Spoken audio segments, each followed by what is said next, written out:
A biologist says wild Mustangs could be a roadblock for deer and antelope herds recovering from last year's deadly winter kill. Law enforcement is investigating a tip about an active assailant threat at Rollins High School. And Secretary of State Chuck Gray claims politics were at play in the denial of his request for $3.1 million. We'll take a look at these stories and more today from Wyoming's largest news organization. I'm Wendy Corr for Cowboy State Daily.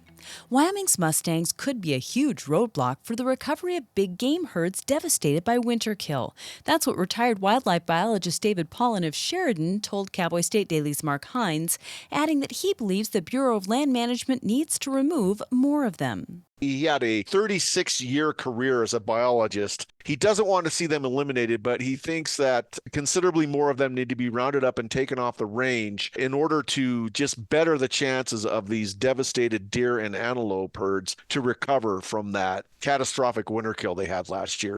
However, Mustang advocates claim that the horses are truly wild animals that are widely admired and bring considerable tourist revenue to Wyoming. Well, law enforcement isn't releasing much information about an active assailant threat reported at Victory High School in Rollins on Tuesday.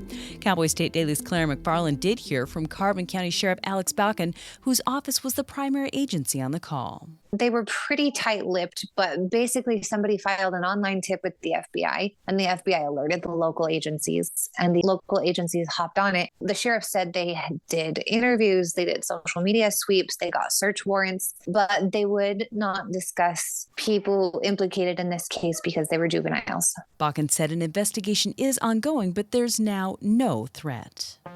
The Wyoming legislature will consider a proposal this month to use $10 million from a Biden administration tax credit for enhanced oil recovery.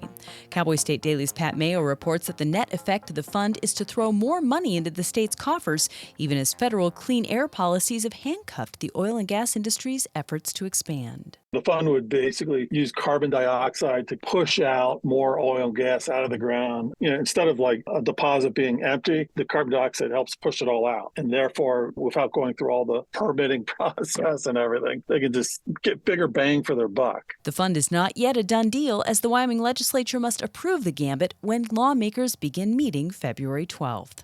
I'll be back with more news right after this. Do you know it's illegal to dig or excavate without knowing what's below? This is Jan Warren, Executive Director for Call of Wyoming. We will be hosting workshops around the state to educate homeowners, realtors, landscapers, underground facility owners, and excavators on the state law, industry best practices when it comes to planting a tree, building a fence, or any other excavation project you have planned. Join us for a free breakfast, get your questions answered, and learn how Call of Wyoming is here to help. Go to onecallofwyoming.com and register today.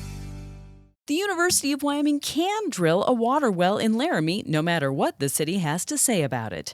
That was the ruling of the Wyoming Supreme Court this week, highlighting several sticky issues between UW and the city of Laramie, according to Cowboy State Daily's Claire McFarland. UW dug a well for water to water landscaping and its golf course. And then Laramie came back and said, no, you can't do that. You have to use our water. And here's an ordinance that says so. And then the legislature jumped in and said, UW can drill its own wells and Laramie can't do anything about it. So now you have a state law jumping in. And then you have Laramie suing UW, and it lost its court case and appealed to the Wyoming Supreme Court. In August 2020, the Laramie City Council passed an ordinance banning the construction of or connection to new water systems in city limits without a permit.